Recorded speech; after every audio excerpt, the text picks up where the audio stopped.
네, 감사합니다. 제2세션의 진행을 맡은 통일연구원 북한연구실장 정은희입니다. 이번 제2세션은 한반도 평화공존 정책 추진 방향 모색을 주제로 발표와 토론을 진행하도록 하겠습니다. 먼저 오늘 세션에 함께해 주신 분들을 소개해 드리겠습니다. 네, 발표는 통일연구원의 제 옆에 정희석 부연구위원, 그리고 최지영 선임연구위원, 그리고 정은미 연구위원님께서 준비해 주셨습니다. 그리고 토론에는 제 옆으로 김상범 경남대학교 교수님, 그리고 최장호 대외경제정책연구원 팀장님, 그리고 이주성 남북협력민간단체협의회 사무총장님께서 함께해 주셨습니다. 참여해 주신 분들께 감사드립니다. 오늘 세션 이제 프로그램 순서대로 발표와 토론이 진행됩니다.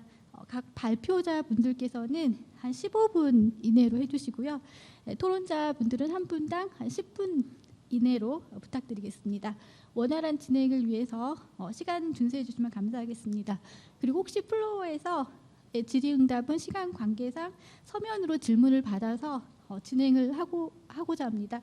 질문 있으신 분들께서는 미리 전달해 주시면 정리해서 그 토론 시간에 반영하도록 하겠습니다. 네, 그럼 지금부터 발표를 시작하겠습니다. 첫 번째 발표는 화해협력의 남북관계 재정립 및 평화공존 제도화 추진 방향을 주제로 통일연구원의 정유석 박사님께서 해주시겠습니다. 네, 안녕하십니까. 통일정책연구실의 정유석입니다. 저는 오늘 화해협력의 남북관계 재정립 및 평화공존 제도화 추진 방향이라는 제목으로 발표를 준비했습니다. 오늘 발표 목차입니다. 북한의 발표는 다섯 부분으로 구성했습니다. 먼저 남북관계를 둘러싼 구조적 변화와 정책 환경을 진단하고, 두 번째로 평화공존 정책의 개념과 기본 원리를 제시합니다.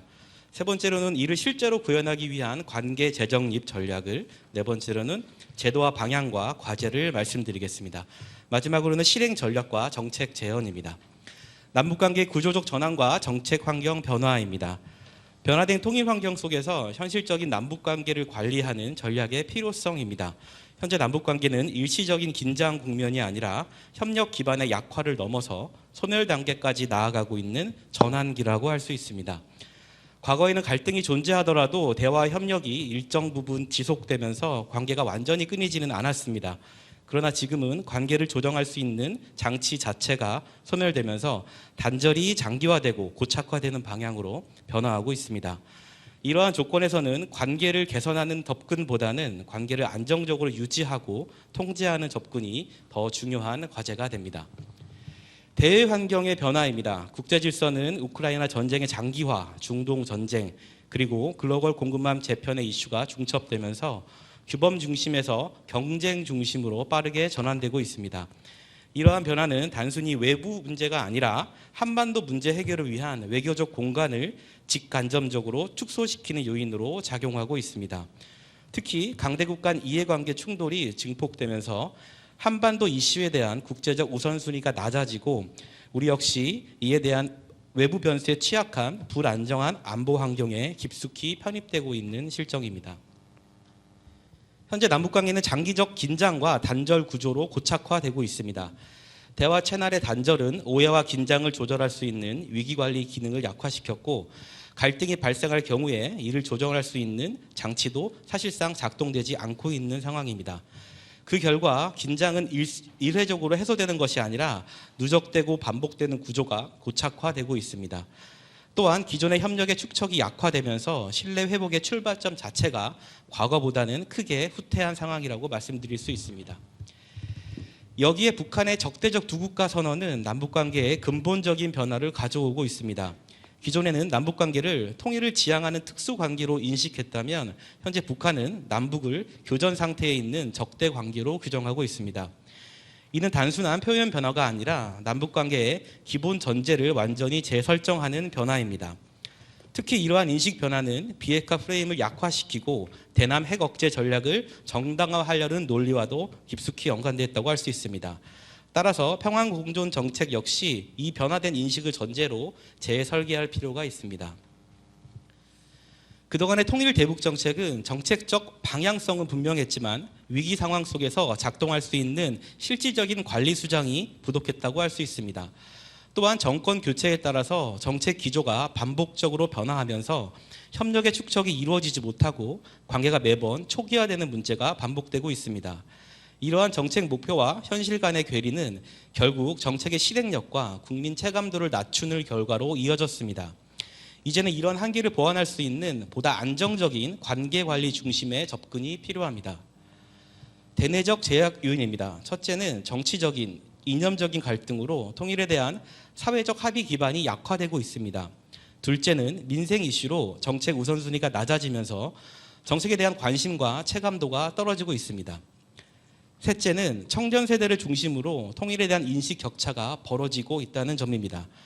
이러한 대내적 통일 변화를 고려하여 평화공존 정책은 현실적으로 추진될 필요가 있습니다. 평화공존 정책의 개념과 기본 구상입니다.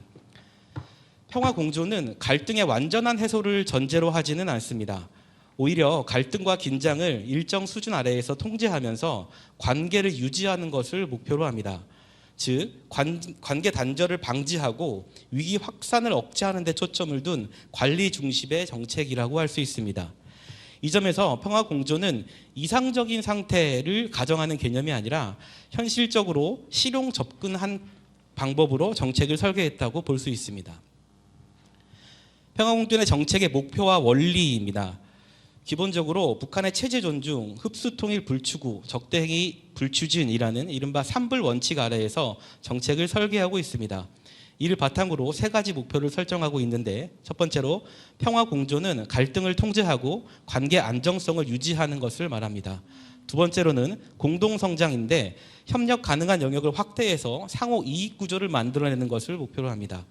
세 번째 비핵평화는 위기관리와 긴장 완화를 통해 장기적인 안정 기반을 구축하는 것이고, 결국 이러한 세 가지 목표는 관계 안정, 협력 확대, 평화 기반 구축으로 이어지는 구조라는 설명이 가능합니다. 평화 공존에 대한 남북의 인식 차이도 정책 설계에 고려해야 합니다. 남북은 평화를 협력과 제도화를 통해 안정적으로 관리하고 장기적으로 통합을 이어지는 과정으로 우리는 이해하고 있지만, 북한은 평화를 체제 생존과 안전 확보를 위한 제한적인 관리 수단으로 인식하고 있습니다. 즉, 같은 평화라는 개념을 사용하지만 출발점과 목적이 서로 다르다는 점이 핵심입니다. 이러한 인식 차이를 전제로 접근해야 현실적인 정책 설계가 가능할 것이라고 생각이 듭니다. 현 단계에서 가장 중요한 것은 협력 확대보다는 관계의 안정성을 먼저 확보하는 것입니다. 먼저 갈등을 통제하지 않으면 협력은 지속될 수 없습니다. 따라서 우발적 충돌을 줄이기 위한 위기관리 기능과 소통 체계의 복원이 선행되어야 합니다. 그리고 관계가 완전히 단절되지 않도록 최소한의 접촉과 소통을 유지하는 것이 필요합니다. 이러한 관리가 이루어져야 이후에도 신뢰 형성과 협력 확대도 가능해집니다. 또한 평화공존은 정치 군사 영역에서만 국한되어서는 안 됩니다. 보건, 환경, 재난대응과 같은 생활 영역의 협력은 갈등 상황에서도 비교적 유지될 가능성이 높고 관계가 완전히 단절되지 않도록 하는 완충지대 역할을 합니다. 따라서 공존은 정치 안보뿐만 아니라 생활에 기반한 다층적 구조로 설계될 필요가 있습니다. 화해협력 기반 남북관계 재정립에 대한 전략입니다. 전략의 출발점은 대화 채널의 복원입니다. 현재와 같이 소통이 단절된 상황에서는 작은 오해도 위기로 확대될 가능성이 매우 높습니다. 따라서 연락 채널을 복원하고 정례적인 협의 구조를 구축함으로써 위기 상황에서도 최소한의 관리 기능이 작동하도록 해야 합니다. 다음으로는 신뢰 형성의 접근 방식에 대해 말씀드리도록 하겠습니다. 신뢰는 단기간에 형성되기 어렵기 때문에 단계적으로 접근하는 것이 중요합니다. 우선 군사적 긴장 완화를 위해 선행 조치가 필요합니다. 기존 군사합의의 복원과 소통 채널의 유지, 접경 지역의 진장 완화는 협력을 위한 최소한의 기반을 형성하게 됩니다. 이러한 안정적인 기반 위에서 보건, 환경, 재난 대응과 같은 비정치적 분야의 협력을 우선적으로 추진할 수 있습니다. 이후에는 작은 협력이 경험이 반복되면서 상호 예측 가능성이 높아지고 결국에는 신뢰가 점진적으로 축적되는 구조로 나아가는 것이 바람직합니다. 이렇게 축적된 초기 협력의 성과는 다음 단계에서 확장과 연결로 이루어져야 합니다. 먼저 비군사적 협력의 성과를 일회성에 그치지 않고 지속 가능한 협력 구조로 정착시키는 것이 중요합니다. 동시에 국제기구나 제3국과의 연계를 통해 협력의 범위를 넓히고 추진 공간을 확보할 필요가 있습니다. 특히 제재 환경 속에서도 가능한 협력 영역을 발굴하고 국제사회와의 협력을 통해 정책의 정당성과 안정성을 높일 수 있습니다. 결국 비군사 협력의 성과와 국제 연계가 결합될 때 남북 협력은 보다 지속 가능하고 확장 가능한 구조로 발전되게 됩니다. 평화공존의 제도화의 추진 방향입니다. 평화공존은 정책 차원에서 머물면 지속되기 어렵고 제도화될 때 비로소 안정적으로 유지될 수 있습니다. 그동안 남북관계는 정치 환경 변화에 따라 반복적으로 흔들려왔고 정책적으로만 지속 예측 가능성을 확보하기 어려웠습니다. 따라서 위기관리 소통 채널, 상호 자제의 원칙, 협의 절차와 같은 요소들이 제도화됨으로써 관계 안정성과 정책의 일관성을 동시에 확보할 수 있습니다. 제도화는 4가지 축으로 추진될 필요가 있습니다. 먼저 국내 제도의 기반 정리입니다. 현재 남북관계 발전법이나 교류협력법을 포함해 민족공동체 통일 방안의 발전화를 마련하고 평화통일 기반 조성, 가칭입니다만 법률 제정을 추진하고 이를 통해 정책의 지속성을 확보할 필요가 있습니다. 두 번째로는 관계 운영 규범입니다. 상호 불가침과 협력 원칙 등 기본적인 관계의 룰을 먼저 명확히 설정할 필요가 있습니다. 세 번째는 차이의 관리입니다. 앞서 홍현익 원장께서 말씀하신 부분인데 통일이나 체제 자체를 해결하기보다는 그 차이를 인정하고 관리하는 접근이 필요합니다. 넷째는 이행관리 장치를 마련하는 것입니다. 합의가 실제로 작동될 수 있도록 조정과 점검 기능을 포함한 제도적을 마련해야 합니다. 이 4가지가 함께 작동해야 평화공존이 안정적으로 유지될 수 있습니다. 평화공존은 단계적으로 추진되어야 합니다. 먼저 관계 복원 단계에서는 대화 채널을 가동하고 위기관리 능력을 회복합니다. 다음으로 신뢰 구축 단계에서는 인도적, 비정치적 협력과 긴장 완화 조치를 통해 관계를 안정화합니다. 이후 제도화 단계에서 기본 협정과 이행관리 장치를 마련하고 이후 협력 구조를 안정화하면서 통합 준비의 기반을 축적하게 됩니다. 마지막으로 통일과 공존을 연속적인 과정으로 연결하면서 통일 준비 단계로 나아가게 됩니다. 실행 전략과 정책 재현입니다. 평화공존은 통일을 대체하는 개념이 아니라 통일을 준비하는 과정입니다. 따라서 통일 지향은 유지하되 현실적으로는 강요보다는 관리, 대립보다는 조정에 초점을 두고 접근하는 것이 필요합니다. 또한 정책 추진은 정부 중심을 넘어 국회와 시민사회가 함께하는 다층적 거버넌스 구조로 확장되어야 합니다. 결국 평화공존은 통일을 하나의 사건이 아니라 연속적인 과정으로 재구성하는 접근이라고 말씀드릴 수 있겠습니다. 마지막으로 현재 남북관계와 통일 대북 정책이 그 어느 때보다 전환기에 놓여 있습니다. 통일의 현실 가능성이나 실효성에 대한 회의적인 의견도 많고 저 역시 많은 고민을 하고 있는 것이 사실입니다. 대내의 환경은 급격하게 변했고 우리 국민들, 특히 젊은 세대들도 통일인식인 과거와 확연히 다른 것도 사실입니다. 하지만 이러한 흐름이 거셀수록 통일에 대한 논의와 정책 방향 설정은 매우 신중하고 치밀해야 한다고 생각합니다. 특히 강조하고 싶은 점은 현재 이재명 정부의 평화공존 정책도 단순히 현상 유지에 머무는 것이 아니라 궁극적으로는 통일을 지향하는 과정으로 국정과제에 명확히 제시되어 있다는 사실입니다. 평화공존은 결코 통일을 포기하거나 대체하는 개념이 아닙니다. 오히려 분단의 고착화에 대한 위험을 막고 통일을 내시 있게 준비하는 필수적인 연속적인 과정으로 재구성되어야 합니다. 따라서 우리가 논의하는 평화공존은 특정 부처나 소수의 인원이 주도하는 담론이 되어서는 안 된다고 생각합니다. 국민적 수기와 광범위한 사회적 뒷받침이 있을 때 비로소 정책이 정당성을 얻고 강력한 추진 동력을 얻을 수 있습니다. 앞으로 통일과 평화 공존을 향한 더 많은 논의가 이어지길 기대하면서 발표를 마치겠습니다. 감사합니다. 네, 정유석 박사님 감사합니다. 시간을 굉장히 잘 지켜주셨네요. 네, 이번 발표는 그 변화하는 국제 환경과 남북 관계 구조적 단절 속에서 기존의 통일 중심의 접근을 넘어 관계 관리 중심의 평화 공존 전략으로의 전환 필요성을 강조해 주셨습니다. 특히 몇 가지 그 중요한 시사점을 짚어 주셨는데요.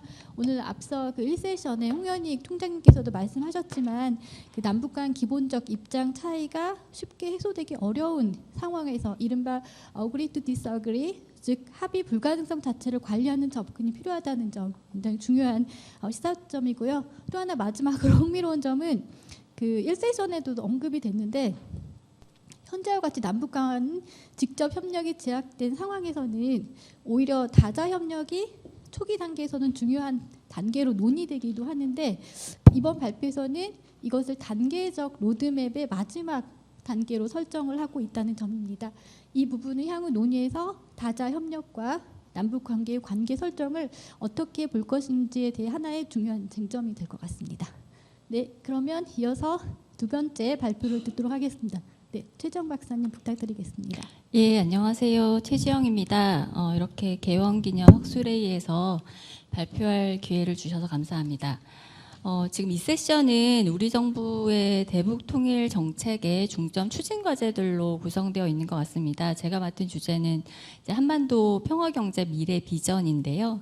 사실 오늘 오디언스가 저희 연구원 구성원 분들이시고 많은 분들이 그래서 사실 이거 너무 잘 알고 계시는 주제여서 제가 굳이 현재 국정과제 취지나 내용을 반복할 필요는 없을 것 같습니다. 그래서 제가 부제를 이제 불균형과 불안정을 넘어라는 부제를 붙였는데요. 그냥 제가 조금 고민하고 있는 부분이에요. 제가 이해하기로는 우리 정부의 대북 통일 정책이 방금 정유석 박사님께서 잘 설명해 주셨듯이 평화 번영에서 평화 공존 정책으로 바뀌었잖아요. 이게 뭐 북한이 이제 두 국가 관계를 선언하고 우리의 대북 통일 정책의 환경이 바뀌었기 때문입니다. 그래서 뭐 한 30년간 경협과 관련해서는 이어왔던 이런 경협 구상을 새롭게 설계해야 하는 지금 지점에 와 있는데 굉장히 저희가 많은 노력을 하고 있지만 아직 좀 준비가 필요한 게 아닌가. 그래서 여러 가지 사업 구상은 마련되어 있고 제안을 하는데 그 기반이 되는 철학이나 가치에 대해서는 조금 더 준비가 필요한 게 아닌가라는 생각이 들어서 저는 그 새로운 대북 그 경제협력 구상이 추구해야 될 가치나 철학으로서 불균형과 불안정의 극복이라는 것을 좀 제안을 해보려고 합니다. 예, 그래서 제 발표 순서는 다음과 같습니다. 먼저 한반도 평화경제 미래 비전의 내용과 취지를 간단하게 정리하고 좀 배경을 살펴볼 필요가 있는 것 같습니다. 평화 번영에서 평화 공존으로 전환하게 된 배경. 그럼에도 불구하고 제 생각에는 아직 남아있는 평화 번영 정책의 관성이 무엇인지 우리가 좀 면밀하게 살펴봐야 되지 않을까 생각을 하고요. 마지막으로 우리가 보다 주목해야 될 가치로서 불균형과 불안정의 완화에 대해서 살펴보려고 합니다. 예, 한반도 평화경제 그 미래 비전은 이제 이재명 정부의 대북 통일 정책 핵심인 평화공존 정책에서 이제 제시하고 있는 것인데요. 제가 이해하기로는 이제 평화공존이 제시된 이유는 크게 두 가지 한반도의 환경 때문입니다. 하나는 뭐 계엄 시도 전후에 남북 간 긴장 고조가 확대될 뻔한 어떤 특수한 상황이기 때문에 우리가 그 상황 이전으로는 돌아가기 위한 노력을 지금 많이 하고 있고 그래서 이제 평화 공존을 강조하는 것이 굉장히 불가피한 상황이 하나가 있고 또 하나는 지금 전 세계가 전쟁 중인 그런 환경, 국제 정세의 불안정 때문에 그 국제 정세의 불안정이 한반도로 파급되지 않도록 좀 적극적으로 관리할 필요성이 높아진 이 두 가지 환경 때문에 특히 평화 공존 정책을 강조하고 있다라고 생각이 되고요. 그래서 우리 정부의 평화공존 정책은 세 가지 목표를 제시하고 있습니다. 남북 간 평화공존 제도와 한반도 공동성장 기반 구축, 전쟁과 핵 없는 한반도의 실현인데요. 이 세 가지 목표 중에 한반도 평화경제 미래 비전은 한반도 공동성장이라는 목표를 추진하기 위한 계획입니다. 제가 이해하기로는 그 한반도 평화경제 미래 비전은 두 가지 접근으로 구성되어 있습니다.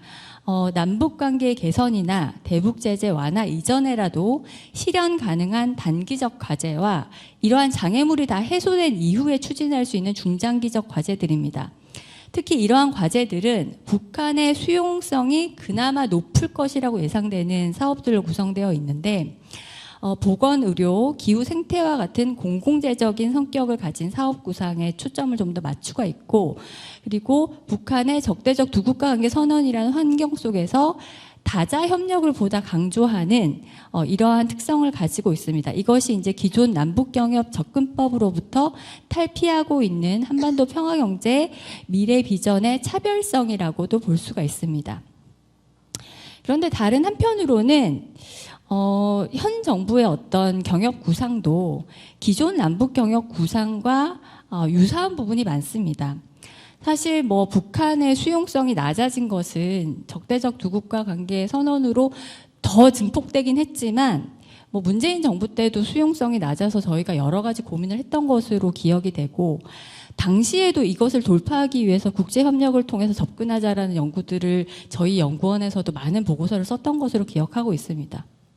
뭐 보건, 의료나 기후, 생태 관련된 구상은 예전에는 이제 생명 공동체를 형성하자 이런 뭐 명칭으로도 추진이 되었고, 접경 지역 개발도 사실 새로운 것이라고는 볼 수 없습니다. 저는 이렇게 유사한 구상들이 계속 반복되는 이유가 그 구상들의 기반이 되는 대북 경협 구상의 철학이나 가치가 좀 잘 준비가 되지 않았기 때문이 아닌가라는 고민을 요즘 뭐 하고 있습니다. 기존 남북 경협 구상이 사실 30년 동안 쭉 이렇게 이어올 수 있었던 것은 그 기반이 되는 철학이나 가치가 굉장히 탄탄했기 때문이라는 생각이 드는데요. 기존 구상들은 점진적인 경제 공동체를 형성하자, 또 접촉을 통해서 변화를 시키자라고 하는 이런 목표를 가지고 있었습니다. 관여를 통해서 어떤 통일이라는 목표를 향해 달려가는 것이죠. 그런데 현재는 정책 환경은 굉장히 변했는데 이런 새로운 대북협력 구상을 뒷받침할 어떤 목표나 가치가 잘 준비되진 않은 것 같습니다. 그래서 새로운 어떤 대북협력 구상이 북한이나 우리 국민들한테 안정적으로 수용되기 위해서 그 새로운 목표와 가치가 필요한 것 같습니다.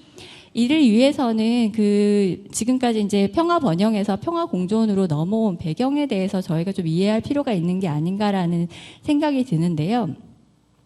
과거의 평화 번영 정책을 조금 짚어보면 한반도 공동성장 기반 구축이라는 목표 하에서 설계되었지만 상대적으로 성장 담론이 굉장히 지배적이었습니다. 이것은 논리적으로는 남북한이 경제협력을 통해서 점진적으로 경제공동체를 형성해 나가자는 민족공동체 통일 방안과 잘 부합하는 측면이 하나가 있었기 때문에 평화번영 정책이 설득력이 있었던 것이고요.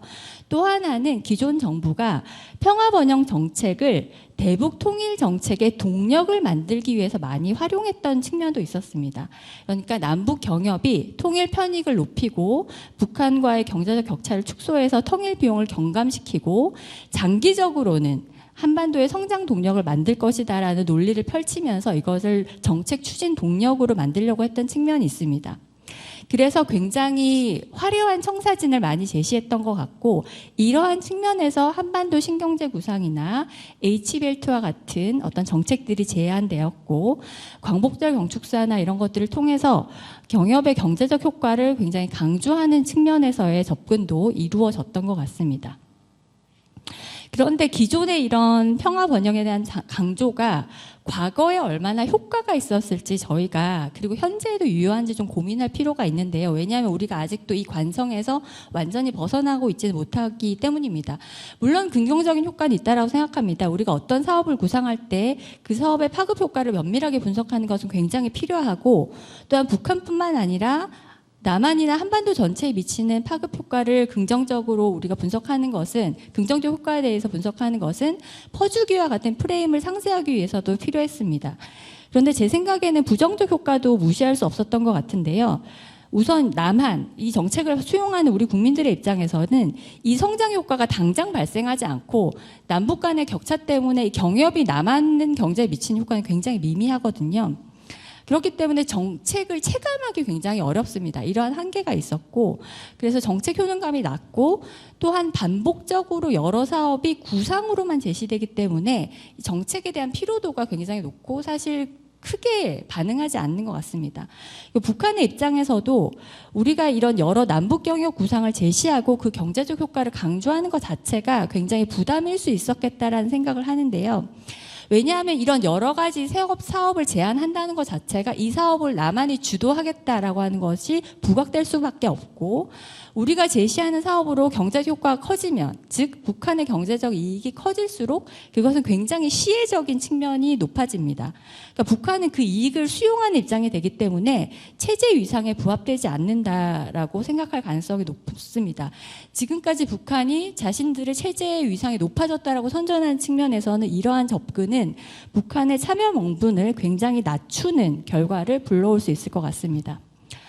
기존의 평화 번영 정책이 이런 접근에서 있었기 때문에 지금 정부는 제가 이해하기로는 평화 번영이 아닌 평화 공존을 조금 더 강조하고 단기적으로 지금 체감할 수 있는 효과에 조금 집중하고 있는 것 같습니다. 그리고 경제 협력의 편익보다는 평화 관리를 강조함으로써 평화 번영의 성장 담론으로부터는 지금 탈피하려는 노력을 지금 시작하고 있는 것 같습니다. 그렇지만 평화 공존 정책 자체가 지금 이제 설계되기 시작했기 때문에 기존 남북 경협 접근법과 같은 다양한 새로운 가치들을 제시하고 있다고 보기엔 좀 어려운 것 같은데요. 이제 경제적 측면에서는 제 생각에는 평화 경제의 결과로서 먼 미래에 남과 북이 공유하게 될 가치보다는 현재의 불균형이나 불안정을 줄이는 과정에서 발생하는 비용 경감에 좀 더 주목하는 것이 어떤가라는 생각이 들고요. 이러한 접근이 앞서 말씀드렸던 것처럼 지나친 성장 담론의 부작용을 완화함으로써 북한의 참여 명분을 높이고 우리 국민들의 정책 공감대를 조성하는 데 기여하지 않을까라는 조금 제안을 해봅니다. 그래서 이제 불균형과 불안정 완화라는 것에 조금 더 주목할 필요가 있을 것 같은데요. 먼저 불균형 완화에 따른 비용 경감의 측면에 대해서 좀 주목을 해보면 기존에 이제 남북한 경제 공동체를 형성하는 주장은 남북 간의 불균형에 더 주목했던 것 같습니다. 남북 간 소득 격차나 통일 비용 이런 이슈들이죠. 그런데 분단이라는 것 자체가 남북 간의 불균형만 초래한 것은 아니라는 생각이 듭니다. 제 생각에 이제 남한과 북한은 각자의 불균형에 직면해 있는 것 같은데요. 이것이 이제 체제 경쟁에서 이기기 위해서 남한과 북한은 불균형 성장을 추진한 대표적인 국가라는 생각이 듭니다. 그래서 남한 같은 경우는 북한도 마찬가지지만 효율성이 형평성을 압도하는, 그러니까 성장의 가치가 분배의 가치를 압도하는 방향으로 발전을 해왔고, 이러한 것이 이제 산업적인 불균형뿐만 아니라 지역적 불균형도 굉장히 심한 것이 사실입니다. 남한과 북한은 각각 서울과 평양 중심으로 자원을 굉장히 집중을 해왔고, 이러한 문제 때문에 지금 우리 같은 경우도 지역 균형 발전에 관심을 두고 있고, 북한도 지방 주민들의 불만이 너무 높아서 지방 발전 2010 정책을 추진하고 있는 것으로 저희가 이제 연구를 하고 있죠. 그리고 이러한 불균형 성장은 남한도 그렇고 북한도 그렇고 체제 경쟁에서 이겨야 한다라는 목적 때문에 분단 이후에 오랜 기간 용인이 되었습니다. 그러니까 한국 사회가 제 생각에는 사회 통합이나 지역 균형 발전과 같은 이슈에 관심을 기울이기 시작한 것은 사실 90년대 이후라고 생각이 되고, 그때 체제 경쟁에서 우리가 이긴 것이 어느 정도 증명이 되었기 때문이라고 생각이 됩니다. 그래서 우리가 이제 기존의 이런 사회 통합이나 지역 균형 발전과 같은 법령들을 살펴보면 대부분 90년대 이후에 제정된 것들이 많더라고요. 그리고 이거는 조금 과도한 확대 해석일 수 있지만 북한이 지방 발전 20식 정책을 선언한 게 24년이잖아요. 최고인민회의잖아요. 그때 북한이 두 국가 관계를 같이 선언했습니다. 물론 이제 북한이 체제 경쟁의 압박에서 벗어나서 그런 건 아니지만 같은 국가가 아니고 다른 국가이기 때문에 우리 안에서의 불균형을 해소하는 데 집중하자, 이러한 것으로도 우리가 해석을 할 수도 있을 것 같습니다. 이렇게 이제 남한과 북한이 각각 직면한 불균형을 해소하기 위해서는 무엇보다 남북관계의 평화적 관리가 서로 필요하다라고 우리가 설득할 필요가 있는 것 같은데요. 남북 간 긴장이 고조될수록 상대를 압도하기 위한 논리가 수용되기가 쉽고, 특히 이제 군비 경쟁이 고도화될수록 복지나 사회 통합에 지출할 수 있는 자원이 축소될 수밖에 없습니다. 우리는 이제 남북 간 이런 긴장 완화가 남한과 북한이 마주한 각각의 문제를 해결하는 데 도움이 된다라는 식으로 설득할 필요가 있고, 이와 같이 이제 남북 간의 평화적 관계가 지속 가능할 경우에 우리는 보다 안정적으로 지역 균형이나 사회 통합에 집중할 수가 있고, 더 적경 지역 개발 같이 분단으로 소외된 지역의 성장을 도모하기 쉽습니다. 북한은 말할 것도 없는 것 같습니다. 북한이 이제 9차 당대회에서 뭐 국방이나 경제냐의 선차를 따질 필요가 없다고 했지만 북한은 이제 안보를 위해서 경제를 희생한 대표적인 국가이잖아요. 그래서 북한이야말로 실질적인 경제 발전 총력 집중 노선을 가능하려면 남북 관계의 평화적 관리가 필요하다라는 것을 받아들이고 이러한 방향으로 정책을 추진할 필요가 있을 것 같습니다. 다음으로 이제 불안정 완화에 따른 비용 경감을 살펴보면 사실 이제 남북 경협이 작동하던 시기에 불안정 해소에 따른 효과를 우리가 눈에 보이지 않아서 크게 주목하지 않았던 측면이 있지만 많은 연구들이 2000년대 IMF 경제 위기로부터의 극복이나 또는 더 이상 북한 리스크가 우리 자본시장에 미친 영향이 크지 않다라고 하는 연구들이 외국인 투자자들의 입장에서는 남북 정상이 만나는 이벤트 자체가 한반도에서는 전면전 가능성이 이제 낮아졌구나라는 시그널로 받아들여진다라는 거죠. 그래서 우리 사회 역시 남북 관계의 평화적 관리가 가져오는 불안정 완화의 효과를 2000년대에 누려왔고 북한도 마찬가지입니다. 북한도 사실 90년대 경제 위기로부터 2000년대 회복되는데 남북 관계의 어떤 그 평화적 관리가 많이 기여한 측면이 있습니다. 최초의 경제 개혁을 시도했고요. 그런 측면에서 볼 때 북한도 9차 당대회에서 뭐 제재에도 불구하고 여러 가지 경제 가업을 달성했다고 선전을 했지만 앞으로 북한이 뭐 김정은 위원장이 앞으로 한 30년 정도 통치한다고 했을 때 30년 동안 어느 정도의 소득 수준을 달성할 수 있을 것인가. 북한이 지금 한 1,500불, 1,000불에서 1,500불이라고 한다면 30년 동안 북한이 여러 경제개혁을 추진해서 최소한 베트남 정도의 경제 소득 수준을 달성하려면 무엇보다 한반도의 안정, 평화 이런 것들이 북한에게 굉장히 필요하지 않나. 그래서 북한이 이제 적대적 두 국가 관계를 선언한 이유가 흡수 통일에 대한 우려라고 하는데 우리가 그래서 계속 이 우려를 해소해 주려고 너무 애쓰고 있잖아요. 근데 결과적으로 사실 이 우려는 북한이 스스로 해소해야 하는 것이고 북한이 흡수 통일에 대한 우려를 해소하려면 저소득 수준에서 탈출하는 방법밖에 없습니다. 북한이 이것을 어느 정도는 이제 경제 개혁이나 이런 것들을 개방을 통해서 해결을 해야 하는데 이 적대적인 관계 속에서 제재 하에서 자력갱생을 통해서는 절대로 어렵다라는 것을 받아들일 필요가 있는 것 같습니다. 이제 마무리하겠습니다. 현재 이제 대북 경제 협력 구상 새로운 구상이 작동하는 환경이 안정적이지가 않고 제가 이제 뭐 우리가 정책을 이제 설계하고 연구하지만 기존 남북 경협 접근법으로 회귀하려는 관성이 굉장히 강한 것 같고. 그렇기 때문에 계속 이렇게 반복되기 때문에 북한도 관심이 없고 우리 국민들도 별로 관심이 없는 것 같습니다. 그래서 우리는 이 두 카운터파트를 하기 위한 어떤 현명한 방법이 필요한 것 같고 그러한 측면에서 과거의 정책에 대해서 북한이나 우리 국민들이 왜 무관심한가에 대해서 고민할 필요가 있는 것 같습니다. 그래서 이 북한을 설득하고 우리 국민을 설득하기 위한 여러 가지 가치를 우리가 조금 제안하는 것이 필요하지 않은가 하는 고민에서 오늘 제가 여러 성숙되지 않은 고민들을 공유해 봅니다. 네, 감사합니다. 경청해 주셔서 감사합니다. 네, 최지영 박사님 발표 감사드립니다. 이번 발표에서는 그 한반도 평화 경제를 단순한 경제 협력이나 번영, 성장의 관점이 아니라 분단이 초래한 다양한 불균형과 불안정을 완화하는 관점에서 재조명해졌다는 점이 인상적입니다. 또한 남북 경협을 단순한 경제적 성과를 넘어서 불안정한 완화와 리스크 관리의 수단으로 바라보는 접근 역시 의미 있는 제안이지 않을까 싶습니다. 그런데 다른 한편으로는 최근 남북 관계에서 나타나듯이 북한이 경제적 유인이나 상호 의존 논리보다는 정치, 안보적인 판단을 보다 우선시하는 경향이 강해지고 있는데 이런 상황에서 이 평화 경제적 접근이 어떤 방식으로 실질적인 관계 변화로 이어질 수 있을지에 대해서는 좀 추가적인 논의가 필요하지 않을까 싶습니다. 네, 그러면 이어서 다음 발표로 정미 박사님 부탁드리겠습니다. 네, 안녕하세요. 새 기관장님이 오시면 제일 먼저 없어질 부서인 인권연구실에 있는 정은미입니다. 두 가지로 말씀드리면은 제 주제는 우리 남쪽 국민은 남북 교류 협력을 매우 공감하지만 북쪽은 매우 공감하지 않는 그런 주제를 제가 맡아서 매우 힘든 발표문을 만들었습니다. 먼저 제 발표문은요, 남북 교류 협력이 과연 추진될 수 있는 환경이냐라는 거를 좀 보고요. 두 번째로는 이 교류 협력에 대한 남북 간의 큰 인식 차이, 이거를 확인할 겁니다. 이걸 보면 지금 추진이 얼마나 어려운지를 알 수 있고요.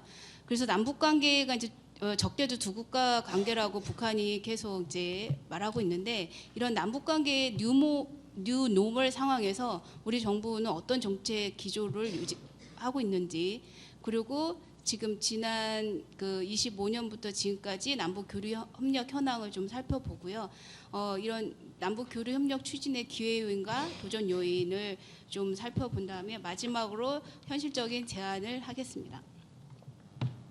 지금 추진 환경은 이제 우리 정부는 한반도 평화 공존 정책을 내세우고 있고, 지금 대통령 취임사부터 시작해서 광복절 경추사, 유엔 총회, 그다음에 민주평화통일 자문회 출범식, 그리고 최근에 3.1절 기념사까지 매우 일관된 정책 메시지를 보이고 있다라는 게, 그래서 그런 거는 이제 정책의 진정성과 신뢰성을 높이기 위한 과정이라고 보고 있고요. 그럼 북한은 어떠한가? 지난 2월과 3월에 북한에서 굉장히 이제 가장 북한의 당과 국가에서 제일 중요한 큰 이벤트가 두 가지가 개최됐죠. 9차 당대회와 제15기 최고인민회의, 우리로 치면 국회인데요. 새롭게 출범했습니다. 거기서 이제 쏟아낸 한국에 대한 발언이 굉장히 이제 굉장히 강경했고, 그래서 마지막만 보겠습니다. 9차 당대에서 뭐라 했냐면은 국경을 접한 남북 간이 안전한 공존, 우리는 평화적 공존을 얘기하는데 북한은 안전한 공존을 하는 유일한 길은 우리와 모든 것을 단념하고 우리를 건드리지 않는 것이다 라고 얘기를 했습니다. 이러한 남북관계 뉴 노멀 상황에 직면해 있고, 그렇기 때문에 기존의 교류협력 프레임은 작동하기 매우 어렵다, 거의 불가능하다라고 보고 있고요. 그러면 왜 이런 교류협력에 대한 남북 간의 어떤 인식의 차이를 갖고 있는지 보겠습니다. 우리는 교류협력을 상호 적대감과 불신을 해소하고 평화 공존을 하고 공동의 이익과 번역의 수단으로 인식을 합니다. 이러한 인식은 민족 공동체 통일 방안, 그리고 남북 기본 합의서의 근간에 잘 나타나 있습니다. 그럼 북한은 어떻게 보고 있느냐? 북한은 교류협력을 사상 문화적 그러니까 북한 주민의 사상 문화적 오염을 시키는 수단이고 체제를 붕괴시키기 위한 목적이다, 이런 외부 위협 수단으로 인식을 하고 있습니다. 그런 것들은 이번 당대에서도 9차 당대 사업총화 보고에서도 아주 직관적으로 나왔는데요. 그러니까 역대 한국 집권 세력들은 화해와 협력의 기회를 통해 우리 내부에 저들의 문화를 유포시키면서 그를 통한 그 누구의 변화를 꾀하고 나아가 우리 체제의 붕괴를 기도해 왔다, 이렇게 평가를 하고 있습니다. 그래서 어떻게 우리는 대응을 했냐? 우리 인민들의 정치 사상 생활과 정신 문화 영역에서 한국을 제1의 적대적 국가, 불변의 주적으로 고착시키기 위한 국가적 대책을 세웠다라고 얘기를 하죠. 그리고 비현실적인 대화 협상, 교류 협력은 이제 하는 그런 기구와 단체는 다 정리하고 법도 다 폐지했다, 이렇게 하고 있습니다. 그래서 남한을 동족 범주에서 영원히 배제하는 이런 이제 노선을 이제 9차 당대에서 밝혔는데요.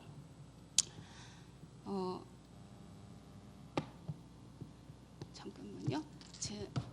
이러한 거는 이미 코로나 19 발생하기 이전에도 나타났었습니다. 그러니까 2020년에 반동사상 문화 배격법이 제정을 했는데, 그 이전에 이미 북한은 그 한류에 대한 유입으로 인해서 북한 주민의 생활 양식이나 사상 의식이 변하는 거를 굉장히 가장 위험한 적이라고 언급할 정도로 그 위협 의식을 갖고 있었고요. 그 다음에 2021년 1월에 8차 당대를 하고 바로 이어서 제6차 세포 비서대회를 했는데, 이때 직접적으로 김정은이 청년들의 지금 현재 사상 정신 상태에 심각한 변화가 있다라고 이렇게 얘기를 했습니다.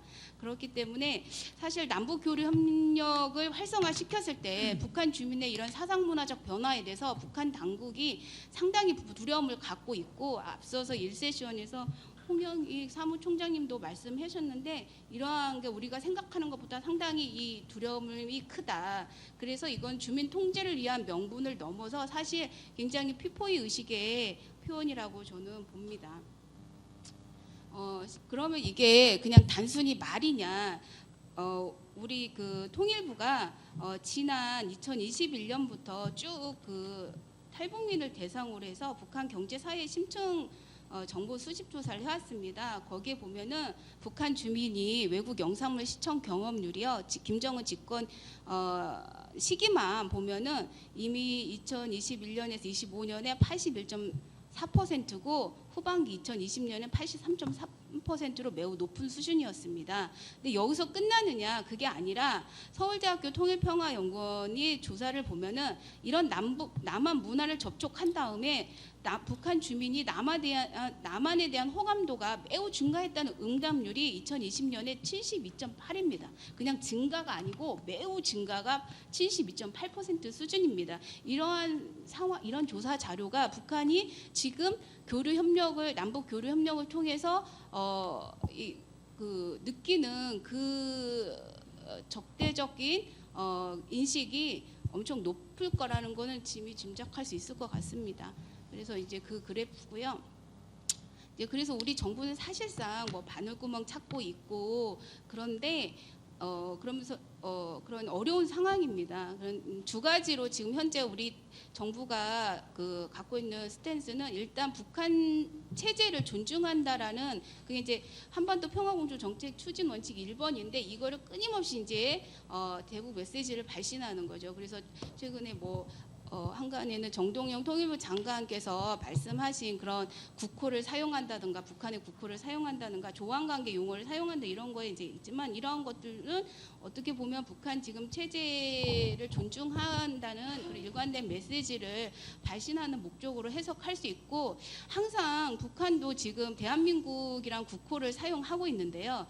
그게 항상 의도하지 않는 그런 결과들이 북한 내부에서도 생깁니다. 왜 그러냐면은 2024년에 내려온 직접 이제 그 휴전선 통해서 내려온 그 젊은 군인을 인터뷰를 했는데, 내부적으로 이제 대한민국이라는 호칭으로 바꾼다라고 하는 그런 이제 강습 같은 걸 봤잖아요. 그때 굉장히 충격이었다는 거예요. 왜 그러냐면 북한 남한에 대해서 항상 괴뢰국이라고 배웠는데 갑자기 대한민국 국호를 사용했을 때 그들이 생각하는 젊은이들은 이제 국가로 대우하는 거야? 제대로 대우, 이렇게 인식을 한다는 거예요.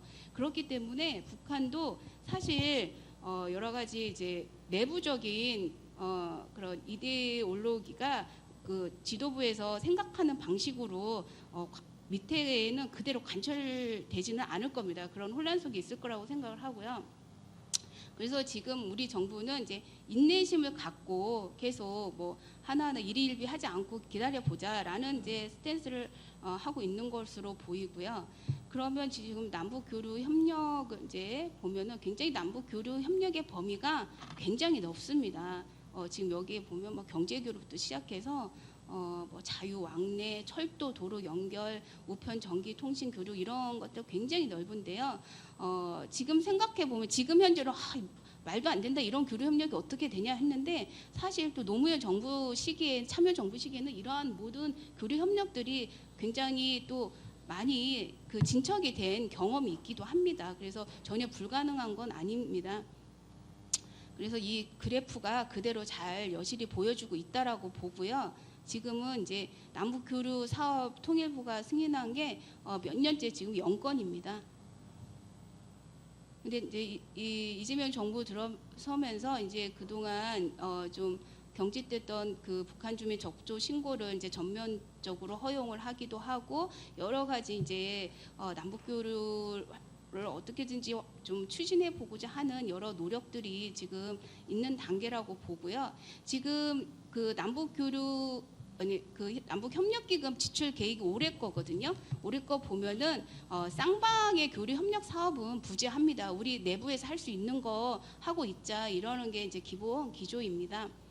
그리고 이제 제가 이거 남북 교류 협력 그 인도적 지원 현황 그거를 이 표를 제시한 거는요. 우리가 흔히 그럼 우회적으로 국제기구나 다자 협력을 통해서 어떻게든지 좀 채널을 복원시켜 보자라는 말을 사실 많이 제안을 하고 저도 어쩔 수 없이 그 말을 제안을 하고 있긴 하는데요. 결론에서 근데 사실 국제기구를 통해서 지원 사업을 뚫는다는 게 쉽지 않습니다. 이 표에서도 보면은 2021년부터 완전히 국제기구 통한 지원도 중단된 상태입니다.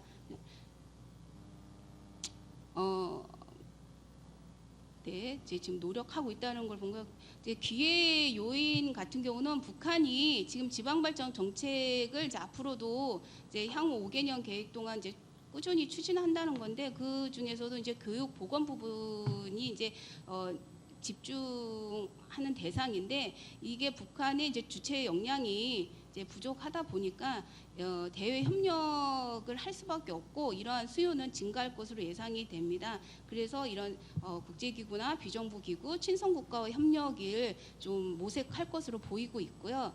그 다음에 이제 북한도 뭐 신에너지 산업이나 우주산업, 인공지능 산업 이런 신산업에 대한 관심 그리고 관광 그다음에 대외무역 활성화, 생태환경 보호, 뭐 재해위 이러한 것들에 대해서 능동적으로 대응할 거다라는 게 이번 5개년 계획에 포함이 되어 있습니다. 그렇기 때문에 좀 이런 대외 교류 협력을 좀 적극 활용해서 필요한 지식 정보나 자원을 조달하고 인적 교류가 늘어날 것으로 보이고 있습니다. 그리고 최근 보면은 대북 인도적 지원에 대한 유엔 안보리 면제 승인도 많이 증가하고 있는 추세입니다.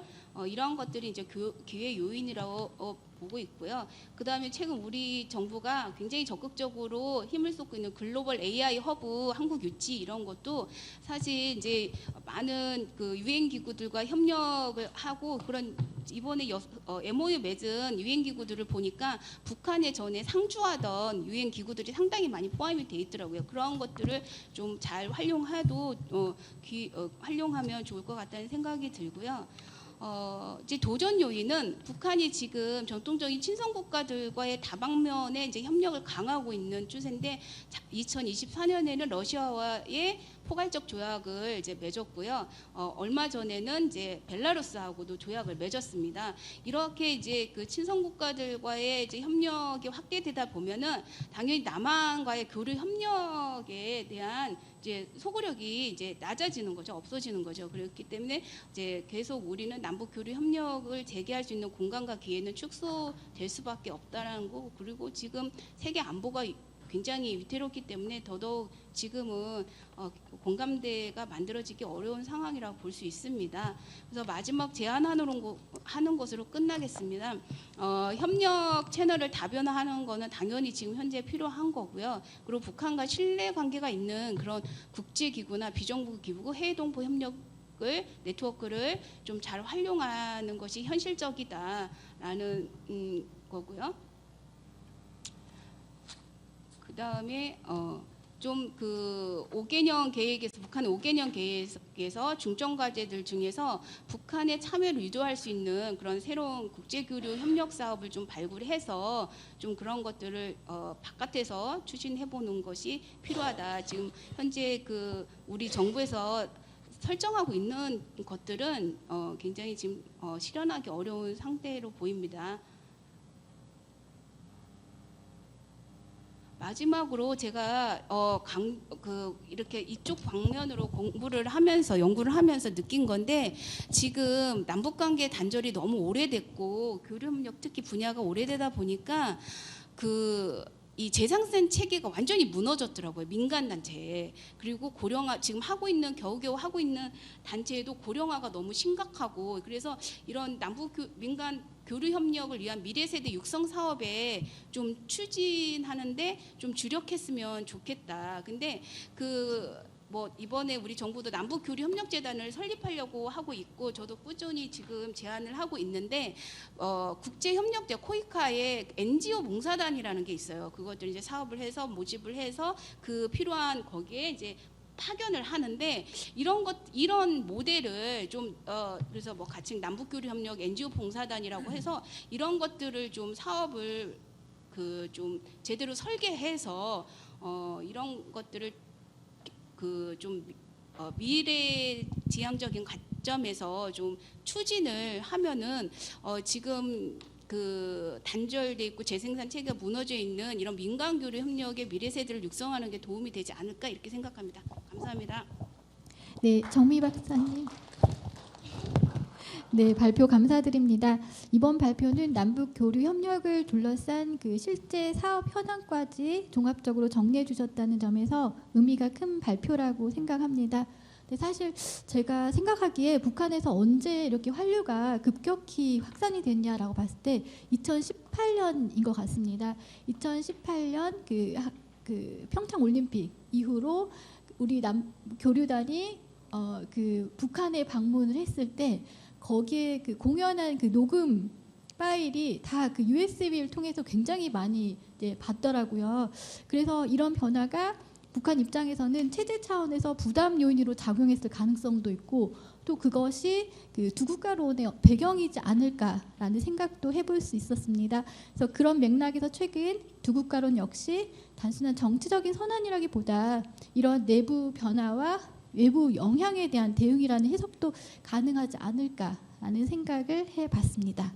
그리고 또 한 가지 인상 깊었던 거는 지속 가능한 민간 교류 협력을 위해서는 정말 미래 세대 육성 사업은 중요하다고 생각을 합니다. 이 부분은 남북 관계 상황과 무관하게도 그냥 국내에서도 진행할 수 있고 또 장기적으로 보면 매우 중요한 기반이 될 수 있을 것 같습니다. 네, 오늘 세 분 발표를 종합해 보면 현재 남북 관계는 협력보다는 관리 문제로 전환되고 있다는 공통된 인식이 있는 것 같습니다. 이와 관련해서 한 가지 생각해 볼 점은 현재와 같이 관리 중심 접근이 불가피한 상황에서 이 접근이 과연 어느 정도까지 관계의 변화를 이끌어낼 수 있을까 이런 점도 한번 생각해 볼 필요가 있는 것 같습니다.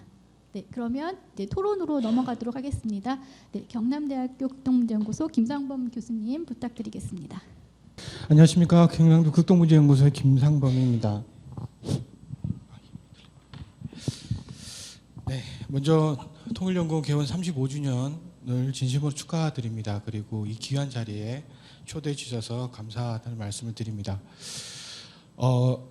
개원 오디언스가 다 내부에 계신 분들이니까 제가 제 경험 하나 말씀드리고 감사에 대한 말씀을 좀 드리고 시작을 좀 하도록 하겠습니다.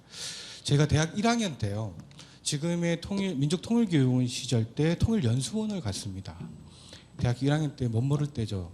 근데 그 당시 저희는 북한 영화나 소설이나 이걸 통해서 1학년 학생이 뭘 알겠습니까?